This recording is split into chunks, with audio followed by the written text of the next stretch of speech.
Walang naitalang nasawi hanggang sa mga sandaling ito sa pagsalanta ng bagyong Florita. Itong nabatid mula sa NDRRMC. May detalye hinggil dito si Rema Peñaflor. Sa patuloy na pananalasa ng bagyong Florita sa bansa, lalo na sa Luzon, walang naitalang patay o sugatan ang National Disaster Risk Reduction and Management Council o NDRRMC. Wala pa rin naitatalang mga nasirang kabuhayan o pananim mula sa pagdaan ng bagyo.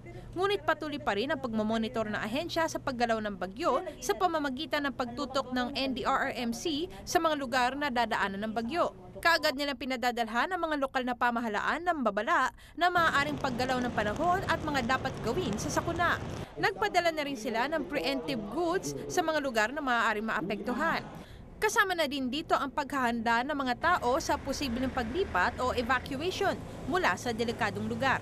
Patuloy pa rin ang pagmamonitor ng NDRRMC sa mga pagbabago ng panahon sa bansa.